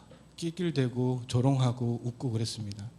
근데 그 당시 민족통일연구원에 계셨던 어떤 박사님께서 제가 지금 그분의 성함을 기억하게 되면 가서 감사하다는 말씀 꼭 드리고 싶은데 엄청 혼이 났습니다. 전공하는 학생들이 북한의 현실을 보고 조롱하고 웃고 이게 지금 학생들이 공부하는 태도가 전혀 아니다고. 교육이 50분이었는데 10분을 정신교육을 받았습니다. 그런데 그때 이후로 저랑 같이 공부했던 이 공부한 학생들은 좀 자세를 달리했습니다. 이거를 우리가 공부하겠다고 하는데 이걸 조롱하고 이런 것보다 우리가 진짜 학문적으로 좀 이성적으로 왜 저렇게 할 수밖에 없는지에 대해서 진짜 좀 진지하게 학부생 입장에서도 한번 생각해 볼 수 있는 그런 좋은 기회가 됐습니다. 그래서 그분이 성함을 기억하지 못하는 게 너무 지금 아쉽고 근데 이 자리를 빌려서 제가 지금 기억은 잘 못하지만 감사하다는 말씀을 드리고 그것도 통일연구원이 북한 연구의 좀 센터로서 중요한 역할을 하고 계심에 다시 한번 감사의 말씀을 드립니다. 저는 북한 남북관계 얘기를 하게 되면요. 북한이 했던 얘기를 하나 가지고 얘기를 좀 하겠습니다. 북한이 남북관계를 질곡이라고 얘기를 했어요. 네. 두 가지를 얘기를 했는데요. 하나의 질곡은 지방발전, 지방낙후다. 하나의 질곡은 남북관계다라고 얘기를 했어요. 지방발전 2010 정책을 보면 북한이 왜 질곡이라고 얘기했는지 이해가 갑니다. 최재형 박사님께서 말씀하셨듯이 지금 흡수통일을 사실상 예방하고 방지하는 방법은 북한이 경제발전할 수밖에 없는 방법이라고 보고요. 그리고 지금 북한이 핵개발을 하는 이유도 핵을 가진 국가들은 웬만큼 경제적 문제들을 해결하고 그 체제 존립과 생존에 대해서 걱정이 없는 나라들입니다. 근데 북한은 그러지 않죠. 북한은 경제 문제를 해결하고 나서 이걸 통해서 인정투쟁을 하고 있다라고 저는 보고 있고, 그것이 북한이 핵 인정을 받는 하나의 방법으로 동원하고 있다고 생각합니다. 저는 그럼 북한이 왜 질곡이라고 표현했는가? 그럼 무엇이 문제였는가? 그럼 현 시점에서 우리가 할 수 있는 건 뭐냐? 북한이 제9차 당대회에서 적대적인 조치를 지속해 나가겠다고 했던 이 상황에서 우리가 할 수 있는 건 무엇이 있을까라고 생각했는데, 정유석 박사님께서 발표문에 제가 생각하는 중요한 포인트를 지적을 해주셨습니다. 협력의 제도와 관련된 부분입니다. 북한이 지금 김정은 시대에 들어서 3번의 당대회를 당규약에 근거해서 하고 있고, 우리는 북한이 정치와 제도화 수준이 올라가고 있다라고 우리는 평가를 할 수 있습니다. 예. 저는 개인적으로 이렇게 평가를 하고 있고요. 그럼 이 상황에서 우리가 할 수 있는 부분이 무엇이냐? 그러면 남북관계에 있었던 여러 가지 합의를 이행할 수 있는 그 제도화 수준을 좀 올리는 것이 필요하다라는 게 저의 토론의 중요한 결과입니다. 세부적으로 좀 말씀을 드리면요. 지금 남북은 중요하게 남북 정상이 공유하고 있는 2가지의 중요한 테마가 있습니다. 하나는 한반도 상황을 좀 안정적으로 관리하자는 거 하나, 플러스 국익 중심의 실용 외교. 김정은 위원장이 9차 당대회 때 국익 얘기를 했지만 사실상 이 국익의 대상은 남한이거든요. 왜냐하면 국익이란 말을 8차 당대회에서도 했지만 이후로 국익이란 말을 급격하게 쓰기 시작할 때가 바로 두국가 선언 얘기하면서 국익이란 말을 전면적으로 내세워서 그거를 남한을 압박하고 있는 그런 형상이거든요. 그렇게 된다면 사실상 우리가 이 상황에서 남북관계와 관련돼서 생각할 수 있는 것은 한반도 상황을 좀 안정적으로 관리하고, 그리고 국익 중심의 실용 외교를 가는 남과 북이 함께 공통 분모가 바로 이것이다라고 좀 생각을 저는 하고 있습니다. 저는 북한이 기본적으로 두국가 선언 얘기를 하고 핵 개발하고 고도화시킨 것이 지금까지 80년대 90년대 지나서 현재까지 많이 무너져 있던 북한의 그런 정치 사상적인 시스템, 그리고 자존심 등 기본적으로 국가를 바로 세우는 모습에서 나타나는 하나의 결과적인 모습이라 보고 있고요. 그것의 또 결과가 하나가 9차 당대에서 북한이 얘기했던 다극체제 질서에서 중심에 우리가 서 있다라고 얘기하는 그런 발언과 일맥상통하다고 생각을 하고 있습니다. 저는 지금 남북관계를요, 칼 슈미츠가 얘기했던 상태로서의 전쟁이라고 생각을 하고 있습니다. 모든 체제 역량을 적대성을 강화시키는 데로 쓰고 있고, 그리고 이런 것들이 바로 지금 남북관계가 기본적으로 가지고 있었던 정체성을 좀 전환하고 이런 시도고, 그래서 큰 틀에서 보면 저도 전봉근 박사님이 얘기했던 이거는 북한판 평화체제인 것 같다라고 하는 의견에 동의를 합니다. 지금 상황에서 우리가 할 수 있는 것들을 본다면은 기본적으로 남북관계를 복원하기 위한 노력이 사실상 실효성이 많이 없는 상황이 되어버렸습니다. 그러면 현실적인 상황을 좀 감안해서 정유석 박사님 말씀하셨던 평화공존의 상태를 우리가 생각을 좀 달리 해야 될 것 같아요. 그냥 지나가는 관리하는 이 시스템도 중요하지만 사실상 내부와 성찰, 그리고 혁신이라는 말, 그리고 남북관계를 재연결하고 관계를 재정립하기 위한 하나의 인식적이고 제도적으로 재정비할 시간으로 우리가 좀 생각을 할 필요가 있을 것 같습니다. 제가 생각하는 남북관계 보고는 평화공존이고, 그 다음에 이것이 연결이 되고, 그리고 또 이후에 남북관계를 재정립하고 그것이 남북관계를 평화공존을 제도화시키는 하나의 역할이라고 보고 있습니다. 그러면 그 제도적인 부분에서 중요한 게 뭐냐라고 한다면 전 2가지만 말씀을 드리겠습니다. 하나는 바로 남북관계 합의에 대한 국회의 비준입니다. 근데 제가 이 부분이 왜 강조하냐면요, 북한이 남북 대화를 할 때 그 사료집을 보게 되면요, 저희가 생각했던 것보다 남북 합의에 더 많은 의미와 더 많은 의미를 부여하고 그것을 이행하기 위해서 대화에서도 엄청나게 노력을 많이 했다는 겁니다. 예를 들어 1991년도 남북기본합의서 같은 경우에는 총리가 한 합의였죠. 하지만 이것이 김일성 주석이 직접 이것을 검토하고 내부적으로 사인을 했다. 그리고 당 회의체에서 언급했다는 이유 하나만으로 이것을 무슨 결사관철해야 된다라고 하는, 그렇게 하면서 사실상 남한한테 많이 양보를 한 적이 있거든요. 그런데 이것을 우리가 판문점 선언이나 이런 걸 본다면은 사실상 우리가 국회 비준을 받으려면 국민에게 심각한 경제적 부담을 줘야지만 이것을 국회 비준의 대상으로 하고 있습니다. 그런데 이 부분을 북한의 국가성도 인정하고 남북관계의 특성도 인정하는 범위 내에서 어떤 남북 합의를 사실상 국회 차원에서 좀 비준해 가서 이것을 제도화시키는 방향으로 우리가 생각을 해봐야 될 것 같고, 그리고 남북 협력기금에 대한 사용처도 좀 다양하게 해야 될 것 같습니다. 이재명 대통령이 경기도 지사 시절에 했던 DMZ 포럼을 가면 좀 놀랐던 게 뭐냐면요. 오디언스가 저는 북한일 줄 알았는데 우리 국민들이었습니다. 지금 남북교류지원협회가 재단으로 지금 바꾸는 노력을 하고 있고, 그리고 여러 가지 뭐 교육과 체험, 학습, 그리고 지역 개발 이런 것들이 다 사실상 우리의 통일 정책이나 대북 정책의 기반을 마련하는 그런 작업이라고 저는 보거든요. 그런 틀에서 본다면은 우리가 남북협력기금도 이런 부분에서 활용해서 대북 정책을 이어갈 수 있는 그런 모멘텀을 가지는 것이 좋지 않을까라는 생각을 좀 해봤습니다. 지금 남북관계 상황에서 우리가 가져야 되는 생각은, 제가 이문철 박사님하고 같이 연구한 부분에서 이런 말을 한 내용을 기재한 적이 있습니다. 동일하게 인간의 생존 환경을 마련하기 위한 인식과 노력이라는 것입니다. 그러니까 기본적으로 차별성이 있고 여러 가지 남과 북이 어디가 더 낫느냐 이런 개념보다는 지위를 좀 동등하게 좀 인식하고 좀 공존을 위한 좀 관계 있는 의미망들을 좀 만들어가는 그런 내용들이 좀 필요하다고 생각하고요. 그리고 또 하나는 시간이 얼마 없는 관계로 하나만 말씀드리고 끝내겠습니다. 제가 박형준 박사님 프로젝트 연구원을 몇 개를 했습니다. 공부하면서 많이 배웠습니다. 그런데 박형준 박사님께서 개원여기 33주년 때 우리 연구자들이 좀 가져야 되는 연구 방향에 대해서 한번 얘기를 하신 적이 있습니다. 그 부분을 말씀드리고 좀 끝내도록 하겠습니다.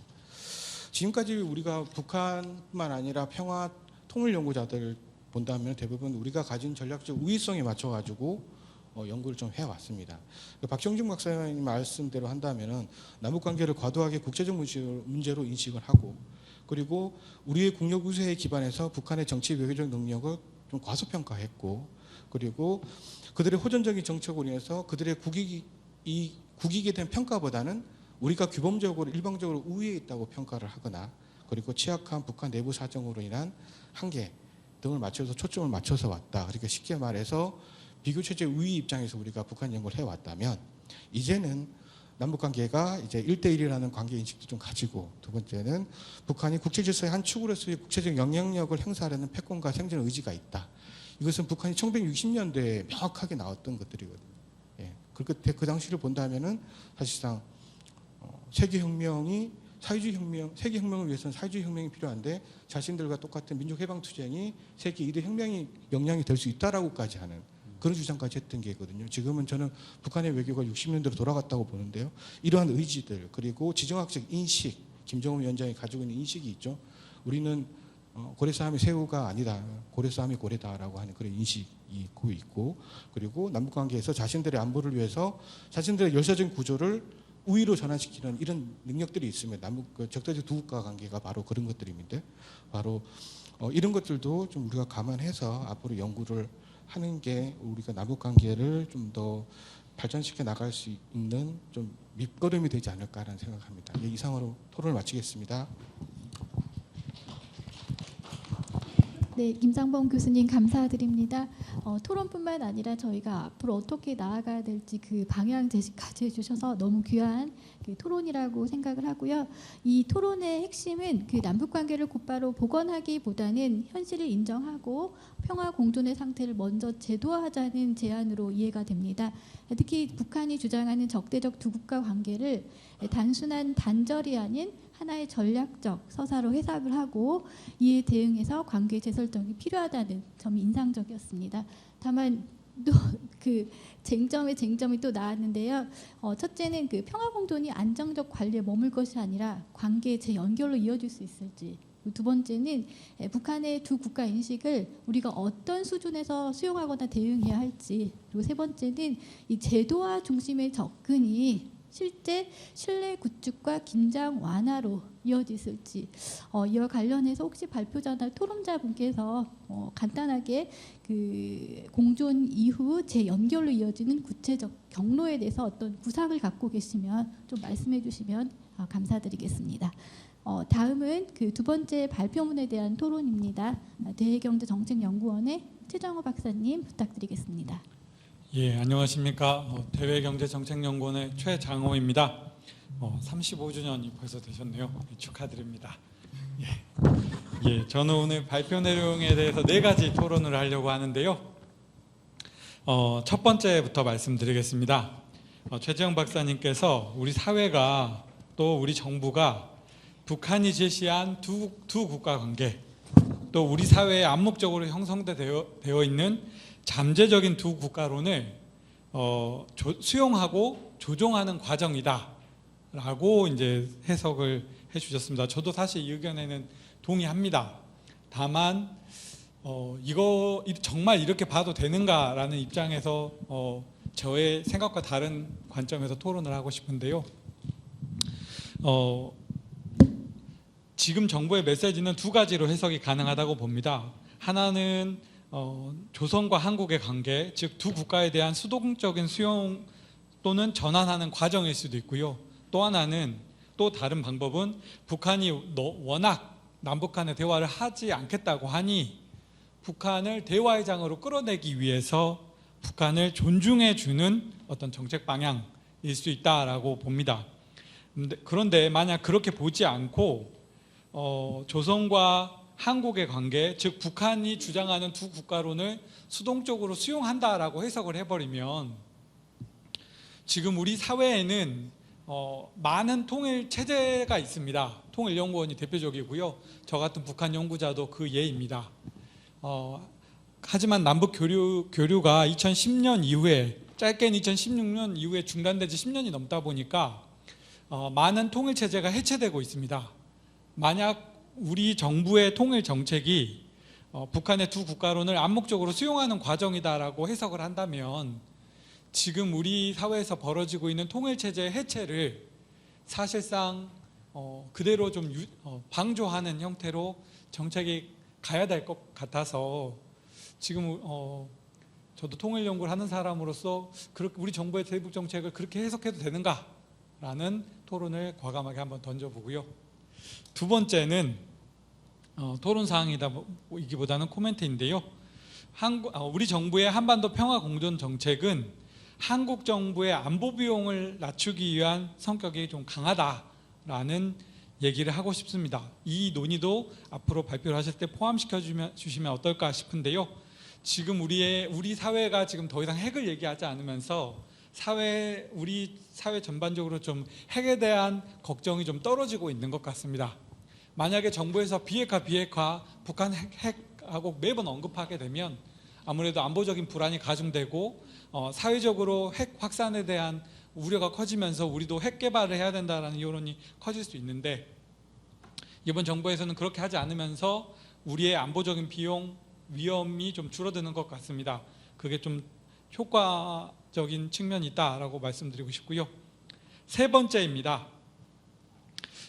최재형 박사님께서는 2000년대 이후에 이어진 한반도의 불안정 해소가 남북 경협이 기여를 했다라고 말씀하셨는데 저는 2000년대에 추진되었던 남북 경협이 한반도 불안정의 해소가 아니라 2000년대 후반에 추진되었던 우리 정부의 흡수통일 정책, 북한의 핵개발과 조용한 남한 무시, 대화 거부, 즉 남북한이 각각 추구했던 전략적 인내가 한반도의 불안정을 해소한 기저가 아니었나라고 주장을 해봅니다. 그래서 경협은 2000년대 후반에 이어졌던 북한의 핵실험으로 이어져서 다 끊어졌고 이후부터 남한이 힘에 의한 북한 통일 정책, 북한이 남한 무시와 핵개발, 그것이 각각 남북 간의 각각의 두 국가론으로 이어지면서 남북 간 각각의 전략적 인내로 이어지면서 오히려 한반도의 안정을 낳은 것이 아닌가, 불안정의 해소를 야기한 것이 아닌가라고 과감하게 토론을 해봅니다. 마지막으로 네 번째인데요. 북한이 필요한 것은 평화 공존이 아니라 죄송합니다. 말을 바꾸겠습니다. 정은미 박사님께서 말씀해 주신 것에서 영감을 얻었는데요. 북한이 필요한 것은 남한이 주장하는 교류 있는 평화 공존이 아니라 교류 없는 안전 공존이 아닌가라고 생각을 합니다. 그렇기 때문에 최지영 박사님께서도 주장하셨던 북한에서도 남북 경협은 불안정 완화를 통해 경제 발전에 기여할 수 있다라는 주장에 대해서 현재 북한의 시점에서는 받아들일 수 없는 주장이지 않는가라고 반박을 해봅니다. 북한의 입장에서 하는 겁니다. 예.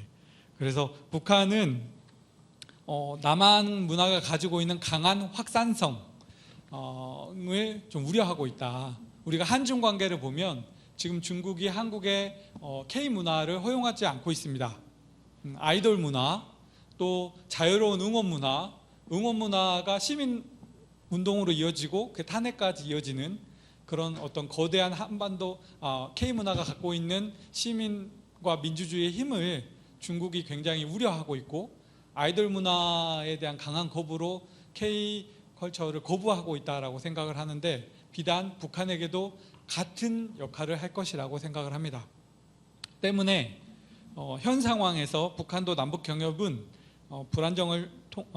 남북 경협이 북한에게도 불안정 완화를 통해 경제 발전에 기여할 수 있다고 말하는 것이 오히려 우리가 스스로 만족하는 어떤 코멘트가 아닐까라는 또 질문을 던져봅니다. 이상의 4가지 질문을 드리면서 토론을 마치겠습니다. 감사합니다. 네, 최장 박사님 굉장히 임팩트 있는 토론 감사드립니다. 그 평화공존 정책의 방향성 자체는 일정 부분 공감하면서도 그것이 실제 정책 변화인지 아니면 상황 관리적 성격의 대응인지에 대한 중요한 문제 제기를 해주신 것 같습니다.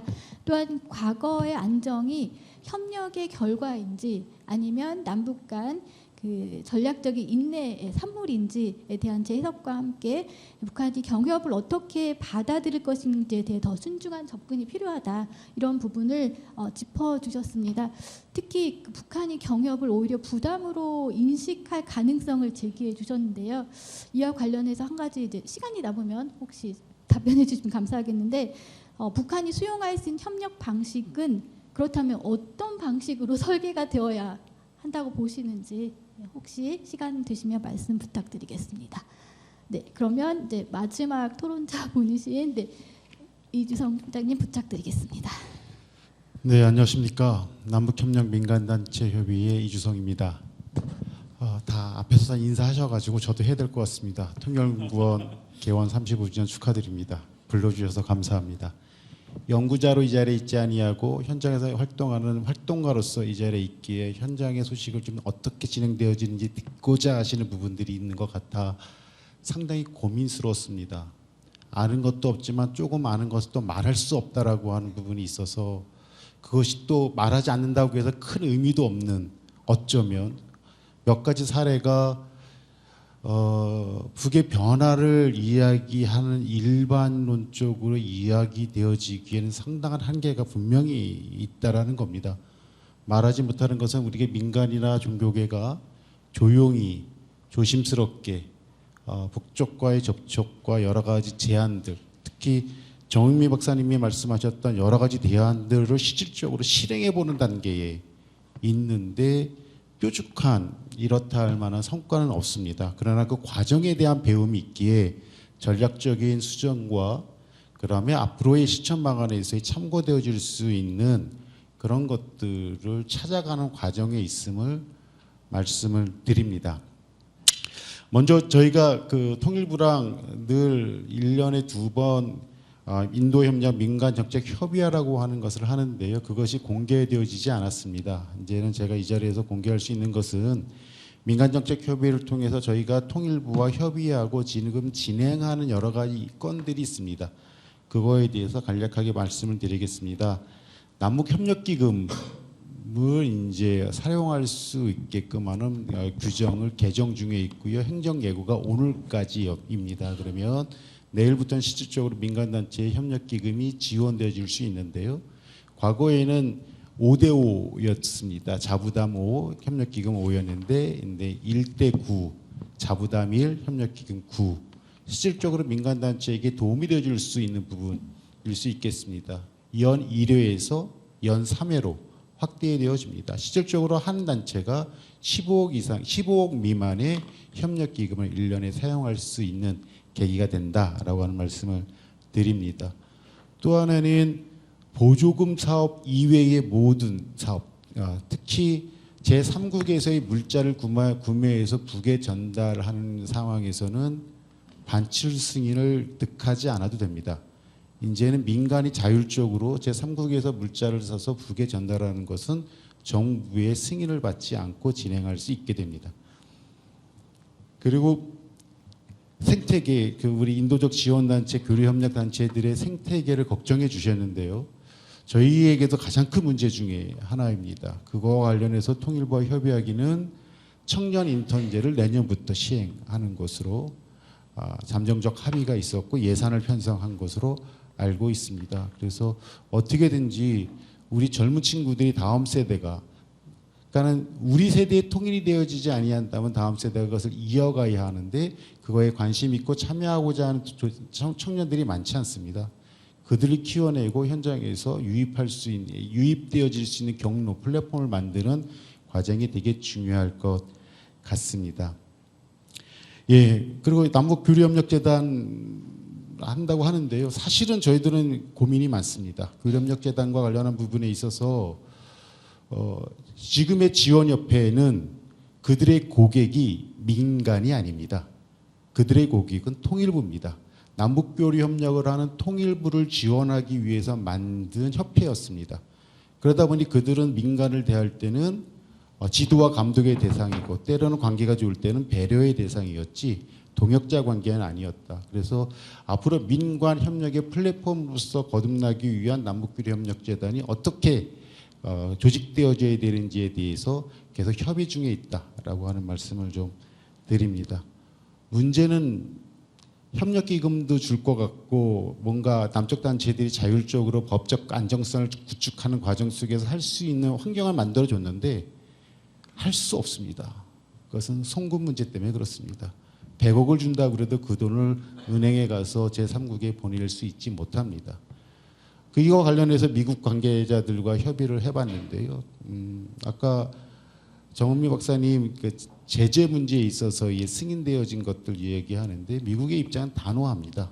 그것은 미국의 대북 정책의 변화로 보는 것은 오인이다. 그건 오해다. 그렇지 않다.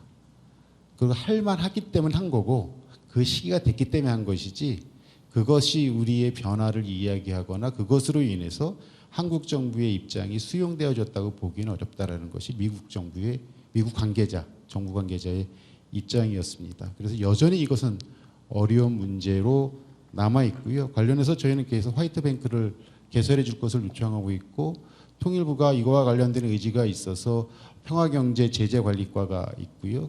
그거와 협의하면서 어떻게 하면 우리 민간들이 그리고 남북교류협력을 하기 위한 환경을 조성하는 데 있어서 가장 중요한 송금 문제를 해결할 수 있을까를 고민하고 있습니다. 아직은 뾰족한 수를 저희가 안을 내놓지는 못하고 있다라고 하는 말씀을 드립니다. 현장에서 활동하면서 구자 당대회 이후에 북한의 변화상을 약간을 좀 보게 되어집니다. 3월 23일이죠. 북한 특집 방송으로 세계 기상의 날 방송을 했는데요. 국제협력이 더 강화되어져야 된다라고 하는 아나운서의 멘트가 있었습니다. 그러니까 국제협력에 대한 부분에 있어서 상당히 적극적으로 도전적으로 활용하겠다라고 하는 것 같아 보입니다. 그래서 그런가요? 국제기구의 협력이 재개될 가능성이 높다라고 하는 이야기를 여러 곳에서 듣고 있습니다. 다자간 협력 플랫폼의 북의 참여가 확대가 가능할 것 같습니다. 최근 들어서 구자당대회 행사, 축하 행사를 각 나라 주재 대사관, 북한 대사관들이 하고 있습니다. 그 안에서 구자당대회에 대한 이야기를 나누면서 국제협력에 대한 이야기들이 솔선찾기, 상당히 좀 적극적으로, 과거에 비해서 적극적으로 이야기하는 것 같고 국제협력을 하려고 하다 보니 생기는 문제는 어디든지 다 대한민국이 껴 있습니다. 과거에는 대한민국이 껴있는 거에 대해서 상당히 부담스러워했는데 그거에 대해서 한눈을 감는 것 같습니다. 그러면서 국차 당대회 이후에 어떤 실질적인 성과를 얻기 위한 북한의 노력이 가속화되어질 것이고 국제협력 안에서 그것이 이루어질 가능성이 높아졌다라고 볼 수 있겠습니다. 그러나 중요한 건 국제협력 다자간 협력 안에서 남북이 한자리에 앉아 있을 수는 있으나 그것이 남북 간의 직접 협력을 이야기하는 것은 아니다. 여전히 남북관계 직접 협력에 대해서는 상당히 어려운 시기다라고 하는 말씀을 드릴 수 있겠습니다. 그래서 이 고민이 있습니다. 우리가 다자간 협력을 좋은 아이디어라고 이야기합니다. 근데 저는 이것이 고착화되어질까 봐 고민입니다. 남북 관계에 있어서 직접적인 협력이 필요하고 직접적인 만남이 계속 되어져야 합니다. 격세지감을 느낍니다. 과거에는 인도적 지원을 하는 단체들은 퍼주기 플레임 안에서 친북 단체고 종북 단체였습니다. 지금은 북한의 입장에서 인도적 지원을 했던 조직들은 체제 붕괴에 선봉에 섰던 조직이고 흡수통일의 전사들로 포장되어지는 반북 단체입니다. 북에서도 남에서도 인정받지 못하는 조직들이 그것 때문에 이 사업을 그만둔다면 우리가 그것을 인정한 것이다라고 하는 고민이 있어서 저희들 끝까지 이 사업을 좀 해보려고 하는데요.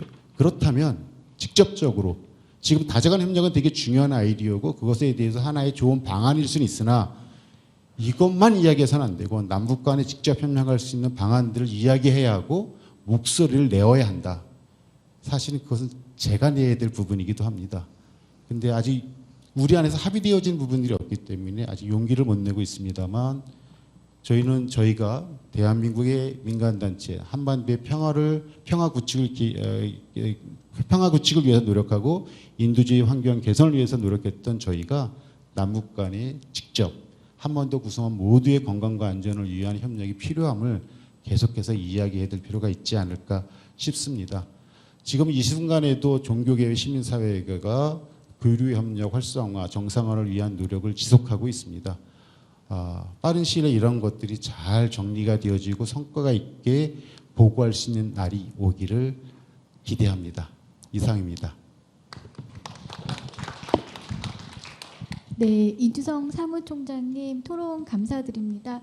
이주성 사무총장님께서는 월드비전에서도 남북 간 인도적 개발 협력 부분에서 굉장히 오랫동안 있어 오셨고 몸담고 계셨고 또 저도 굉장히 많은 자문을 구했던 경험이 있습니다. 그래서 오늘 여러 가지 현장에서의 말씀을 해주신 점 저희한테 굉장히 귀중한 또 조언이 될 것 같고요.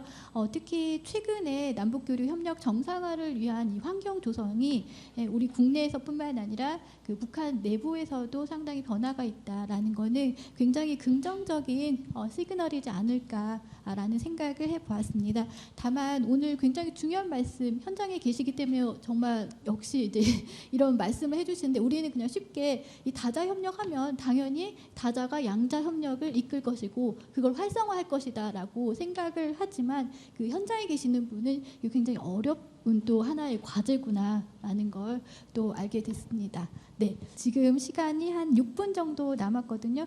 발표자 분들 마지막으로 한 2분 정도씩 답변 부탁드리겠습니다.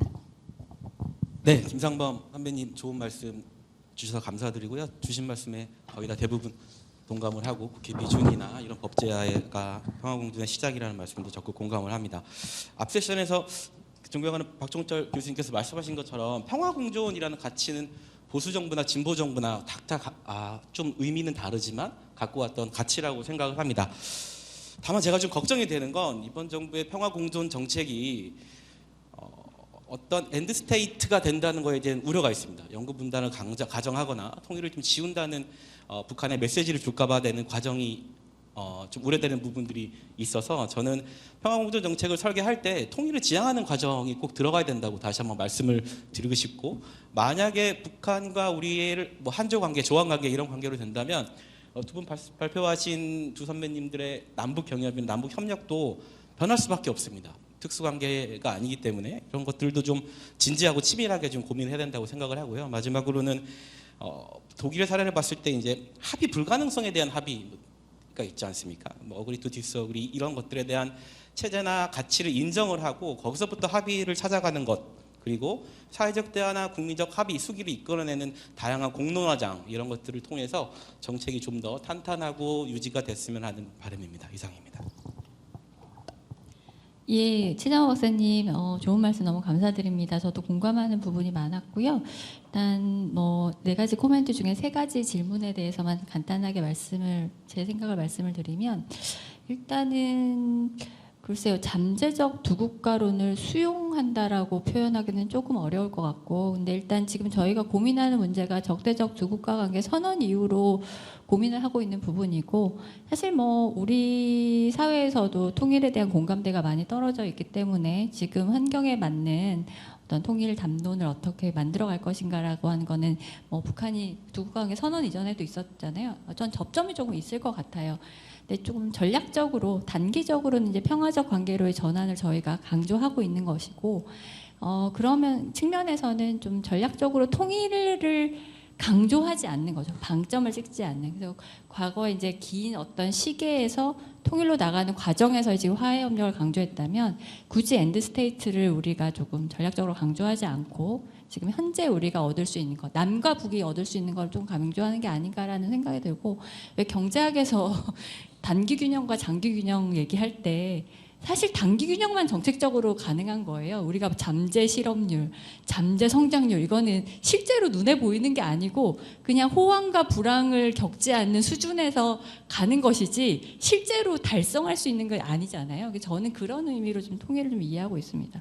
두 번째 질문 같은 경우에 뭐 2000년대 남한과 북한이 각자 남북 경협을 이렇게 이용한 뭐 이런 결과가 아니었나, 불안정 완화가 아니었나, 뭐 그런 말씀에도 좀 일리가 있을 수 있다라고 생각이 됩니다. 근데 우리는 뭐 이렇게 접촉을 통해서 변화시키려고 했고 남북 경협을 그렇게 활용한 측면이 있었고, 북한도 뭐 그렇게 활용한 뭐 측면이 있었다고도 볼 수 있지만, 사실 이게 협력이라고 하는 게 하는 과정에서 초기에 얻으려고 했던 거하고 이제 하는 과정에서의 어떤 부작용도 그렇고 얻어지는 것들이 각자 다르기 때문에 경협도 사실 어떠했는가를 우리가 좀 회고해 볼 필요가 있는 것 같은데, 두 가지 측면에서 보면 개성공업지구 같은 경우는 북한이 2016년까지 사실 우리가 폐쇄한 거잖아요. 개성공업지구는. 저는 북한은 폐쇄할 의사가 없었던 것 같고, 사실 그 개성공업지구를 통해서 얻는 그 수익이 북한은 굉장히 소중했다고 생각합니다.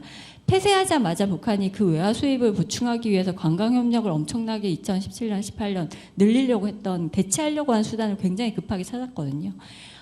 그런 측면에서는 북한도 굉장히 그 협력을 통한 효과, 북한의 어떤 경제에 미친 영향 이런 것들이 대단했다. 사실 북한이 외국과의 어떤 협력을 통해서 성공하고 정착한 특구 사례는 개성공업지구밖에 없는 것은 사실이잖아요.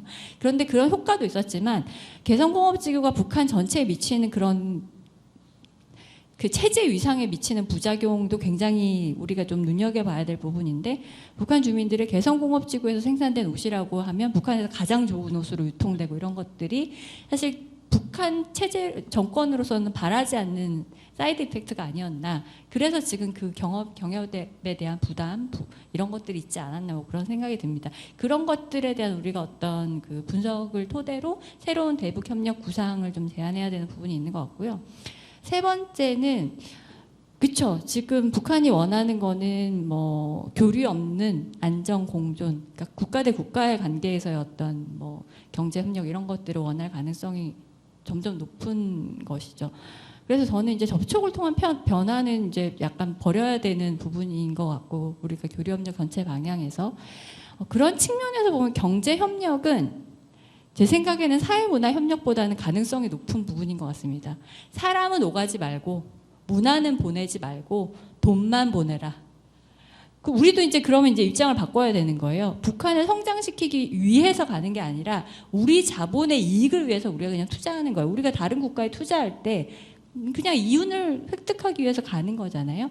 그런 측면에서 북한의 자원이나 북한의 노동력을 우리의 자본이 활용하기 위해서 간다라는 측면으로 들어간다면 북한이 그것은 수용할 의사가 있다라고 생각이 듭니다. 물론 평화적 관계로 전환이 되어야 되겠지만 그러한 측면에서 좀 디자인하는 게 필요하지 않을까라는 생각이 듭니다. 네, 감사합니다. 네, 이주정 사무총장님께 토론 감사드리고요. 사실 이 어려운 상황에서도 그 현장에서 그 SC는 모든 활동가 분들께 경의를 표하고요. 아까 말할 수 없는 것들에 대해서 많다고 하셨는데 저도 쓸 수 없는 게 너무 많았습니다. 현장을 알고 있지만 차마 이 문자로 박제화시킬 수 없는 그런 상황을 많이 저도 알고 있고요. 사실 북한에서 자력갱생이나 우리 국가 제일주의는 대내용이잖아요. 사실 얼마나 바깥에 많은 거를 지금 어떻게라도 얻어가기 위해서 확보하기 위해서 얼마나 많이 애쓰는지 우리 다 알고 있습니다. 우리 마찬가지예요. 우리가 뭐 평화적 공존은 안 되고 통일지향적 평화적 공존은 되냐, 이거 사실 평화지향적이라는 앞에 수식어 넣는 거 우리 대내용이라는 거 다 알고 있잖아요. 예. 그런 것처럼 과연 우리가 지금 말은 평화적 공존을 얘기하고 있지만, 그리고 북한이 얘기하고 있는 두 국가 관계, 평화적 두 국가 관계에 대해서 우리도 얘기하고 있지만, 과연 우리가 그렇게 지낼 지금 준비가 되어 있느냐. 저는 상당히 우리 내부적으로도 굉장히 너무 그동안 통일 당위론적인 담론에 너무 뭐라고 해야죠? 지배당해가지고 그 이상의 어떠한 것도 지금 상상력을 발휘할 수 없는, 그래서 마치 통일이란 앞에 수식어를 떼면은 뭔가 이제 다 끝날 것 같은 뭐 이러한 좀 너무 불안감에 쌓여 있는 상황이 아닌가라는 생각이 들고요. 좀 더 우리도 뭐 북이 그렇게 뭐 자기 내실화를 위해서 좀 시간을 갖고자 한다면 우리도 내부에서 이런 좀 더 성찰하고 좀 더 다른 방식의 남북 관계의 설정이나 교류 협력의 방식, 이런 것들을 좀 더 진지하게 생각하는 시간을 갖는 게 더 현실적이고 현명한 게 아닌가, 이렇게 생각합니다. 이상입니다. 네, 감사드립니다. 지금 시간이 한 2, 3분 정도 지났는데요. 혹시 토론자분들께서 뭔가 하실 말씀 있으시면, 네. 그러면 이것으로 제2세션과 함께 통일연구원 개원 35주년 학술회의를 마치도록 하겠습니다. 바쁘신 와중에도 불구하고 참석해 주신 패널 분들을 비롯해서 모든 분들께 깊이 감사드립니다. 앞으로 통일연구원은 통일, 북한 관련 국내 유일의 국책연구기관으로서 다양한 학술 토론의 장을 마련하고 다양한 정책적 해법과 대안을 모색해서 정부의 통일 그리고 대북 정책에 이바지하도록 노력하겠습니다. 앞으로도 통일연구원에 아낌없는 성원과 관심 보내주시기 바랍니다. 고맙습니다.